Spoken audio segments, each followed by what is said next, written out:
नमस्कार, स्वागत है आप सभी का डीडी न्यूज के इस खास बुलेटिन एक्सप्रेस 100 में, जहां हम आपके लिए लेकर आते हैं राजनीति, मनोरंजन, देश, दुनिया, खेल और व्यापार जगत की सभी बड़ी खबरों को एक्सप्रेस यानी कि फटाफट अंदाज में। आपके साथ मैं हूं संध्या शर्मा। तो देखिए खबरें तेज रफ्तार से। प्रधानमंत्री नरेंद्र मोदी आज सुबह नई दिल्ली स्थित यशोभूमि में 9वें G20 संसदीय अध्यक्ष शिखर सम्मेलन P20 का उद्घाटन करेंगे। इस शिखर सम्मेलन की मेजबानी G20 की भारत की अध्यक्षता के विस्तृत फ्रेमवर्क के तहत भारत की संसद द्वारा की जा रही है। G20 की भारत की अध्यक्षता के विषय के अनुरूप 9वें P20 शिखर सम्मेलन का विषय एक पृथ्वी, एक परिवार, एक भविष्य के लिए संसद है। इस कार्यक्रम में G20 के सदस्य देशों एवं आमंत्रित देशों की संसदों के अध्यक्ष भाग लेंगे। 9 और 10 सितंबर 2023 को नई दिल्ली में आयोजित G20 शिखर सम्मेलन में अफ्रीकी संघ के G20 का सदस्य बनने के बाद अफ्रीका के सभी देशों की संसद पहली बार P20 शिखर सम्मेलन में भाग लेगी। P20 शिखर सम्मेलन के दौरान होने वाले विषयगत सत्र 4 विषयों पर केंद्रित होंगे। सार्वजनिक डिजिटल प्लेटफॉर्मों के माध्यम से लोगों के जीवन में बदलाव, महिलाओं के नेतृत्व में विकास, SDG में तेजी और सतत ऊर्जा बदलाव। सम्मेलन में शामिल होने के लिए दक्षिण अफ्रीका नेशनल असेंबली के अध्यक्ष नोसीविवे मापिसा नकाकुला नई दिल्ली पहुंची। इसके अलावा नाइजीरिया संघीय गणराज्य के सीनेट के उपाध्यक्ष जिब्रीन बरौ भी नई दिल्ली पहुंच चुके हैं। चुनाव आयोग आज मिजोरम और छत्तीसगढ़ में पहले चरण में होने वाले विधानसभा चुनाव की अधिसूचना जारी करेगा। मिजोरम की सभी 40 सीटों और छत्तीसगढ़ की 90 में से 20 सीटों पर 7 नवंबर को मतदान होगा। इसी के साथ दोनों राज्यों में आज से नामांकन की प्रक्रिया भी शुरू हो जाएगी, जो कि 20 अक्टूबर तक जारी रहेगी। इससे पहले चुनाव आयोग ने 9 अक्टूबर को 5 राज्यों में 679 विधानसभा सीटों पर चुनाव की तारीखों का ऐलान किया था। मिजोरम में विधानसभा चुनाव 7 नवंबर को होगा। छत्तीसगढ़ में विधानसभा चुनाव 7 नवंबर और 17 नवंबर को 2 चरणों में होंगे। सभी राज्यों में मतगणना 3 दिसंबर को होगी। मिजोरम विधानसभा का कार्यकाल इस साल 17 दिसंबर को समाप्त हो रहा है। वहां मिजो नेशनल फ्रंट सत्ता में है। छत्तीसगढ़ विधानसभा का कार्यकाल अगले साल जनवरी में समाप्त हो रहा है। आम आदमी पार्टी ने गुरुवार देर रात छत्तीसगढ़ विधानसभा चुनाव के लिए अपने उम्मीदवारों की तीसरी सूची जारी कर दी है। आम आदमी पार्टी ने छत्तीसगढ़ में 11 उम्मीदवार की घोषणा की है। इससे पहले 2018 के विधानसभा चुनाव में आम आदमी पार्टी ने छत्तीसगढ़ में 85 उम्मीदवार उतारे थे, लेकिन उनमें से सभी की जमानत जब्त हो गई थी। ऑपरेशन अजय के तहत इजरायल के तेल अवीव हवाई अड्डे से 212 भारतीय नागरिकों को लेकर पहली उड़ान दिल्ली हवाई अड्डे पर उतरी। केंद्रीय मंत्री राजीव चंद्रशेखर ने एयरपोर्ट पर नागरिकों का स्वागत किया। विदेश मंत्रालय के मुताबिक करीब 18,000 भारतीय इजरायल में रह रहे हैं, जबकि 13 भारतीय फिलिस्तीन के वेस्ट बैंक और 3-4 भारतीय गाजा में हैं। ऑपरेशन अजय के तहत फिलहाल इजरायली क्षेत्र से ही भारतीयों की निकासी में मदद की जा रही है। मंत्रालय के मुताबिक भारत ने यह अभियान उन भारतीयों की वापसी को सुविधाजनक बनाने के लिए शुरू किया है जो स्वदेश वापस आना चाहते हैं। ऑपरेशन अजय के तहत इजरायल से सुरक्षित स्वदेश लाए गए भारतीयों ने भारत सरकार और भारत के विदेश मंत्रालय का आभार जताया। केंद्रीय मंत्री राजीव चंद्रशेखर ने कहा कि इजरायल में फंसे भारतीयों की सुरक्षित वापसी के लिए सरकार पूरी तरह से प्रतिबद्ध है। इजरायल में भारतीय दूतावास ने भारतीय कंपनियों और नागरिकों की सहायता के लिए एक हेल्पलाइन भी शुरू की है। इजरायल और फिलिस्तीन में जारी घटनाक्रम को देखते हुए स्थिति की निगरानी तथा जानकारी और सहयोग के लिए विदेश मंत्रालय में 24 घंटे काम करने वाला नियंत्रण कक्ष बनाया गया है। दिल्ली में कौशल दीक्षांत समारोह का आयोजन किया गया, जिसमें स्किल इंडिया की विभिन्न योजनाओं के तहत प्रशिक्षण पूरा कर चुके अभ्यर्थियों को सर्टिफिकेट प्रदान किए गए। प्रधानमंत्री नरेंद्र मोदी ने वीडियो संदेश के माध्यम से समारोह को संबोधित किया। प्रधानमंत्री नरेंद्र मोदी ने कहा कि भारत आज अपनी युवा शक्ति को सशक्त करने की दिशा में अभूतपूर्व प्रयास कर रहा है। उन्होंने कहा कि प्रधानमंत्री कौशल विकास योजना के तहत अब तक करीब 1.5 करोड़ युवाओं को प्रशिक्षित किया जा चुका है। प्रधानमंत्री नरेंद्र मोदी ने कहा कि आज पूरी दुनिया मान रही है कि 21वीं सदी भारत की सदी होने वाली है, जिसके पीछे बहुत बड़ी वजह भारत की युवा आबादी है। उन्होंने कहा कि भारत की अर्थव्यवस्था में विस्तार के साथ ही युवाओं के लिए नई संभावनाएं बनती जा रही है। कौशल विकास और उद्यमशीलता मंत्री धर्मेंद्र प्रधान ने कौशल दीक्षांत समारोह को संबोधित करते हुए कहा कि 2017-18 के मुकाबले देश में बेरोजगारी दर में 3% की गिरावट आई है और अब ये घटकर 3.2% रह गई है। पीएम गतिशक्ति आर्थिक विकास के लिए भारत की एकीकृत बुनियादी ढांचा कनेक्टिविटी योजना है, जिसके आज 2 साल पूरे हो रहे हैं। 13 अक्टूबर 2021 को औपचारिक तौर पर देश में बुनियादी ढांचे के समग्र विकास के लिए पीएम गतिशक्ति योजना की शुरुआत की गई थी। योजना का उद्देश्य देश में लॉजिस्टिक लागत को कम करना और बुनियादी ढांचे की परियोजनाओं के विकास में आ रही बाधाओं को दूर करना था। केंद्र ने सेतु बंधन योजना के तहत अरुणाचल प्रदेश में 118 करोड़ 50 लाख रुपए लागत की 7 पुल परियोजनाओं को मंजूरी दी है। सड़क और परिवहन मंत्री नितिन गडकरी ने कहा कि इन परियोजनाओं से संपर्क सुविधाएं बढ़ेंगी और सभी क्षेत्रों में आर्थिक विकास को बढ़ावा मिलेगा।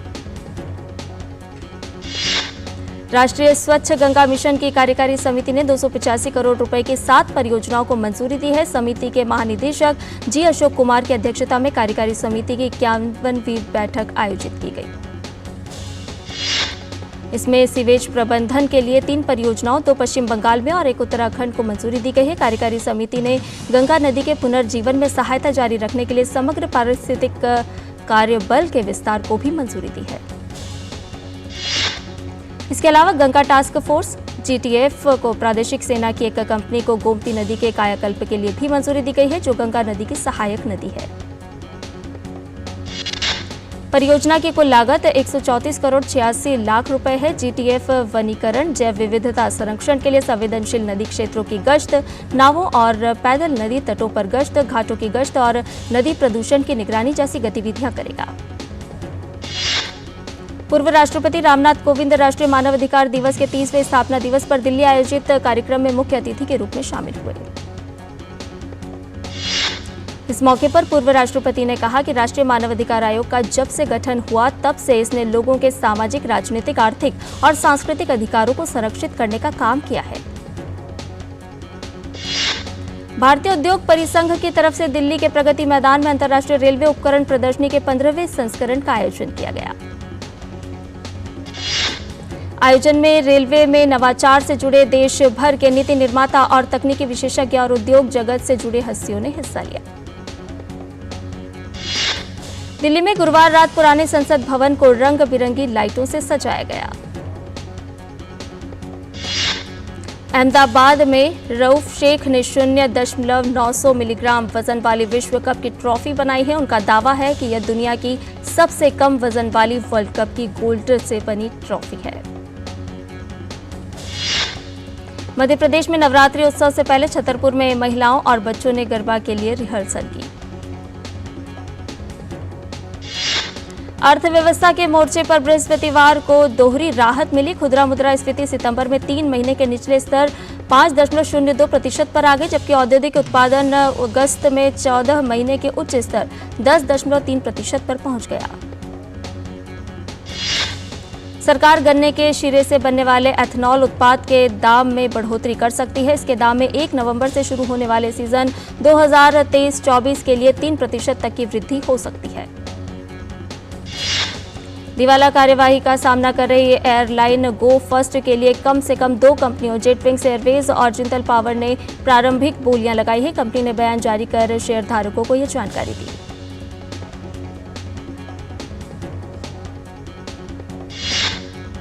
और बुलेटिन में फिलहाल रुकने एक छोटे से ब्रेक के लिए जल्द हाजिर होंगे। मैं क्या जी, सब जानते हैं, जहां दिखे मारियो, अपना समझ के खा लियो। अर्जुन, एग्जाम्स में you made us really proud. अब आगे क्या सोचा है? पापा, मैंने IIT जाना है और इंजीनियर बनना है। थिंक IIT, थिंक विद्या मंदिर।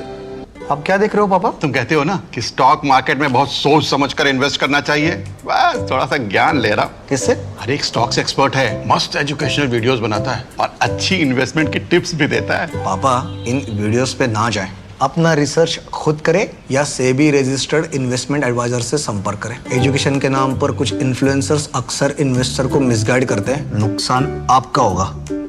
सोच कर, समझ कर, इन्वेस्ट कर। जो बनकर मेरा हमसफर आएगा, सिर्फ उसी को फर्क नजर आएगा।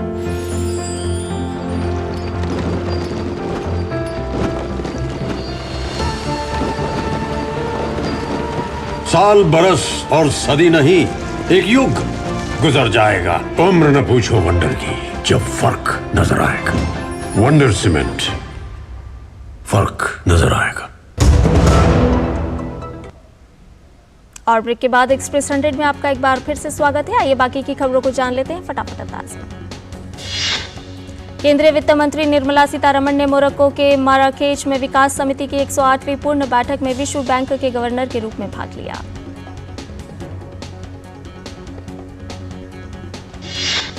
केंद्रीय वित्त मंत्री ने मोरक्को और लीबिया में भूकंप और बाढ़ के पीड़ितों के परिवारों के प्रति गहरी संवेदना जताई है। केंद्रीय वित्त मंत्री निर्मला सीतारमण से ब्राजील के वित्त मंत्री फर्नांडो हद्दाद से भी मुलाकात की। इस दौरान दोनों मंत्रियों ने आपसी हित के मुद्दों पर चर्चा की। केंद्रीय वित्त मंत्री निर्मला सीतारमण ने वैश्विक संप्रभु ऋण गोलमेज सम्मेलन में क्रिस्टालिना जॉर्जीवा के साथ बैठक की सह अध्यक्षता की। इस बैठक में विश्व बैंक के अध्यक्ष अजय पंगा भी मौजूद रहे। भारत के सबसे बड़े एकीकृत ऊर्जा समूह एनटीपीसी लिमिटेड को जारी फोर्ब्स वर्ल्ड की सर्वश्रेष्ठ नियोक्ता सूची 2023 में विश्व के सर्वश्रेष्ठ नियोक्ता 2023 में से एक के रूप में मान्यता दी गई है। भारतीय रिजर्व बैंक ने नियामक दिशा निर्देशों का पालन करने में विफल रहने पर पेटीएम पेमेंट्स बैंक पर 5.39 करोड़ रुपए का जुर्माना लगाया है। इन्फोसिस को सितंबर तिमाही में 6,215 करोड़ रुपए का मुनाफा हुआ है। एक साल पहले की तुलना में यह 3.1% अधिक है। कंपनी ने प्रति शेयर 18 रुपए लाभांश देने की घोषणा की है। देश में इंटरनेट तक पहुंच में भारी उछाल के साथ स्टोरेज क्षमता के लिए बढ़ती मांग को देखते हुए 3 साल में डाटा सेंटर में $10 अरब के निवेश की संभावना है। कोलियर्स इंडिया और भारतीय उद्योग परिसंघ रिपोर्ट जारी की गई है। नेस्कॉम बीसीजी की एक रिपोर्ट के अनुसार वित्त वर्ष 2030 तक वैश्विक इंजीनियरिंग अनुसंधान और विकास सोर्सिंग बाजार में भारत का योगदान 22% होने का अनुमान है। Council on energy, environment and water की ओर से जारी हुए 2 अध्ययनों के मुताबिक भारत के आर्थिक विकास में महत्वपूर्ण भूमिका निभाने वाले स्टील और सीमेंट प्लांट्स को नेट जीरो कार्बन उत्सर्जन लक्ष्य को पाने के लिए 47 लाख करोड़ रुपए के अतिरिक्त पूंजीगत व्यय की जरूरत है।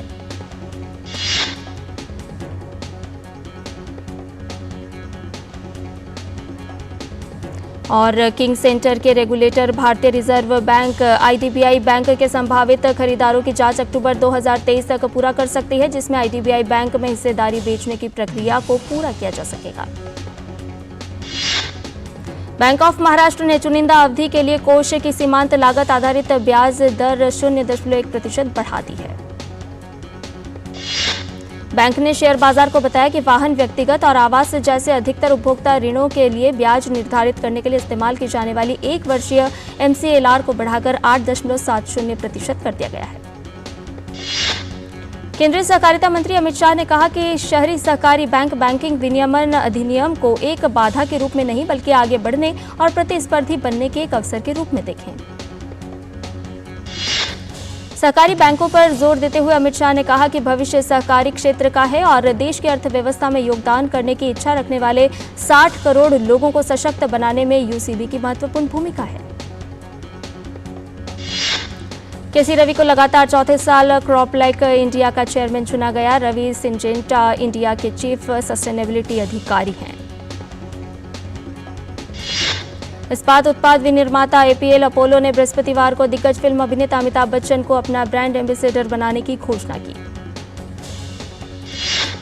मणिपुर सरकार के अवैध पोस्ता की खेती पर लगाम लगाने के प्रयासों के बीच स्टार्टअप कंपनी मैकले टी इंडिया राज्य में किसानों को चाय की खेती का विकल्प अपनाने पर जोर दे रही है। आतंकवाद, अपहरण और अल्पकालिक घटनाओं को देखते हुए अमेरिका ने अपने नागरिकों को बांग्लादेश की यात्रा को लेकर एडवाइजरी जारी की है। अमेरिकी रक्षा सचिव लॉयड ऑस्टिन आज इजराइल का दौरा करेंगे। इस दौरान लॉयड इजराइल के प्रधानमंत्री बेंजामिन नेतन्याहू से भी मुलाकात करेंगे। यात्रा के दौरान लॉयड ऑस्टिन पीएम नेतन्याहू के अलावा वहां की आपातकालीन सरकार के साथ भी बैठक करेंगे। इजराइल और हमास के बीच जारी युद्ध में अब तक दोनों तरफ से 2800 से ज्यादा लोगों की मौत हो चुकी है। संघर्ष के बीच इजराइल की सेना ने एक बयान में कहा कि उसने युद्ध शुरू होने के बाद से अब तक गाजा पर करीब 6000 बम गिराए हैं। इजरायल और हमास में जारी भीषण संघर्ष के बीच फ्रांस ने अपने 377 नागरिकों को इजरायल से सुरक्षित निकाला। फ्रांसीसी विदेश मंत्रालय ने एक बयान में कहा कि एयर फ्रांस के एक विशेष विमान की मदद से लोगों को एयरलिफ्ट किया गया। इजरायल और हमास में जारी संघर्ष के बीच अमेरिकी विदेश मंत्री एंटनी ब्लिंकन किंग अब्दुल्ला और फिलिस्तीनी प्राधिकरण के अध्यक्ष महमूद अब्बास से मिलने के लिए जॉर्डन पहुंचे। मिडिल ईस्ट में जारी संघर्ष को देखते हुए एंटनी ब्लिंकन प्रमुख अमेरिकी सहयोगी देश कतर, सऊदी अरब, मिस्र और संयुक्त अरब अमीरात की भी यात्रा करने वाले हैं। इजरायल पहुंचे ब्लिंकन इजरायल से संयम बरतने का आग्रह किया। हालांकि उन्होंने युद्ध के दौरान इजरायल के लिए अमेरिका के अटूट समर्थन की भी बात कही। यरूशलेम के एक पुलिस स्टेशन में फिलिस्तीनी बंदूकधारी द्वारा की गई गोलीबारी में 2 इजरायली पुलिसकर्मी घायल हो गए। यरूशलेम में हुई इस घटना के बाद जवाबी हमले में पुलिस ने अपराधी को मार गिराया। इजरायल और हमास में चल रहे युद्ध के बीच गाजा में लगातार दूसरी रात बिजली ठप रही। पूरी रात गाजा में छिटपुट विस्फोट होते रहे।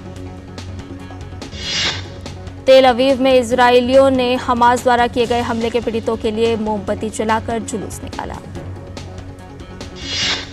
इजरायल की संसद ने गाजा के हमास के साथ युद्ध लड़ने के अपने दृढ़ संकल्प को प्रदर्शित करने के लिए प्रधानमंत्री बेंजामिन नेतन्याहू की आपातकालीन सरकार को मंजूरी दी। आपातकालीन सरकार में सत्ता पक्ष के साथ ही विपक्षी सांसद भी शामिल होंगे। फ्रांस में प्रतिबंध लगाए जाने के बावजूद प्रदर्शनकारियों ने फिलिस्तीन के समर्थन में रैली निकाली। रैली को रोकने के लिए पुलिस ने प्रदर्शनकारियों पर आंसू गैस के गोले दागे और पानी की बौछार की। घटना के बाद राष्ट्रपति इमैनुअल मैक्रों ने फ्रांस के लोगों से एकजुट रहने और इजरायल हमास संघर्ष को अपने देश में न लाने का आग्रह किया। अफगानिस्तान में आए घातक भूकंप के बाद हजारों अफगान बेघर हो गए हैं। भूकंप के बाद अफगानी नागरिक सड़कों पर तंबुओं में रहने को मजबूर हैं। आपदा प्रबंधन मंत्रालय ने अपनी बयान में बताया है कि भूकंप के कारण अब तक 2400 से अधिक लोगों की मौत हो चुकी है। क्रिकेट विश्व कप में आज होने वाले मैच में न्यूजीलैंड के सामने होगी बांग्लादेश की चुनौती। न्यूजीलैंड की कोशिश इस मैच को अपने नाम प्रतियोगिता में जीत की हैट्रिक लगाने की है। बांग्लादेश के खिलाफ केन विलियमसन की चोट से उबरकर कप्तान के रूप में वापसी होने जा रही है। 7 महीने बाद अंतर्राष्ट्रीय क्रिकेट में वापसी कर रहे विलियमसन विश्व कप के पहले 2 मैच नहीं खेल पाए थे।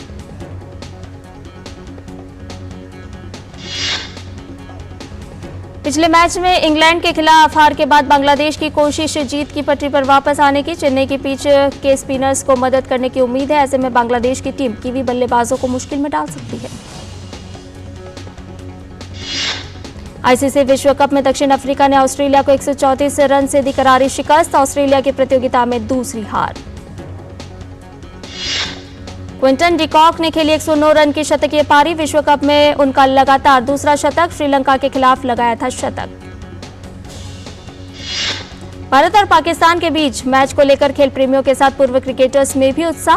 पूर्व भारतीय क्रिकेटर युवराज सिंह ने भारतीय टीम की जीत की उम्मीद जताई। चीन में होने वाले पैरा एशियन गेम्स में हिस्सा लेने वाले पैरा एथलीटों की रवानगी से पहले दिल्ली में समारोह का आयोजन। केंद्रीय खेल मंत्री अनुराग सिंह ठाकुर और केंद्रीय मंत्री हरदीप सिंह पुरी ने खिलाड़ियों को दी शुभकामनाएं। खेल मंत्री अनुराग सिंह ठाकुर ने खेलों में भारत के एक नई शक्ति बनकर उभरने की बात कही। उन्होंने कहा कि पैरा एथलीटों को विश्व स्तर की सुविधा देने के लिए बजट में कोई कसर नहीं छोड़ी गई है। केंद्रीय मंत्री हरदीप सिंह पुरी ने प्रधानमंत्री नरेंद्र मोदी की सराहना करते हुए कहा कि वे समय समय पर खिलाड़ियों की हौसला अफजाई करने में कोई कसर नहीं छोड़ते हैं। भारत के star javelin thrower Neeraj Chopra को साल 2023 के लिए विश्व एथलीट ऑफ द ईयर पुरस्कार के लिए नामित किया गया है। 2023 में नीरज का प्रदर्शन शानदार रहा है। नीरज ने इस साल विश्व चैंपियनशिप में स्वर्ण पदक जीतने में सफलता पाई थी। कुछ दिन पहले नीरज ने एशियाई खेलों में भी स्वर्ण पदक जीता था। अंतर्राष्ट्रीय ओलंपिक समिति के कार्यकारी बोर्ड ने रूस ओलंपिक समिति को अगली सूचना तक तत्काल प्रभाव से निलंबित कर दिया है। रूस ओलंपिक समिति अब राष्ट्रीय ओलंपिक समिति के रूप में काम करने की हकदार नहीं रहेगी। और एक्सप्रेस 100 में फिलहाल रुक रहे एक छोटे से ब्रेक के लिए, जल्द हाजिर होंगे। मैं क्या जी सब जानते हैं, जहां दिखे मारियो, अपना समझ के खा लियो। अर्जुन, एग्जाम्स में you made us really proud. अब आगे क्या सोचा है? पापा मैंने आईआईटी जाना है और इंजीनियर बनना है। Think IIT, think विद्या मंदिर। जो बनकर मेरा हमसफर आएगा, सिर्फ उसी को फर्क नजर आएगा।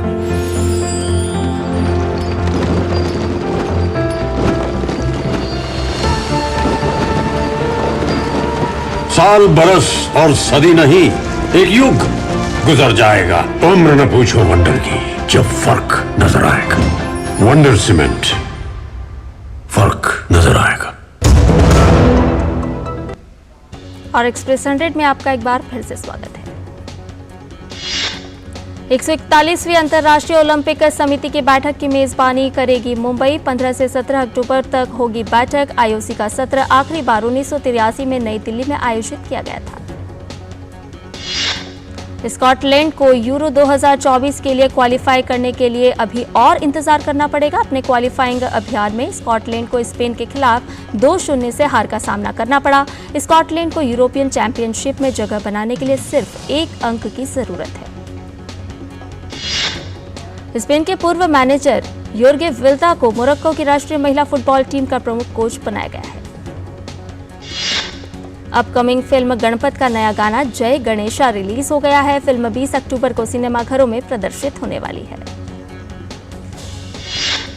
डायरेक्टर करण जौहर ने फिल्म कुछ कुछ होता है के 25 साल पूरे होने पर इसे री-रिलीज करने का ऐलान किया है। यह फिल्म स्पेशल स्क्रीनिंग के तहत 15 अक्टूबर को पीवीआर आइकॉन वर्सोवा मुंबई में दिखाई जाएगी। अभिनेत्री राधिका मदान और निम्रत कौर की फिल्म सजनी शिंदे का वायरल वीडियो का ट्रेलर लॉन्च हो गया है। सस्पेंस से भरी हुई यह फिल्म 27 अक्टूबर को रिलीज होगी।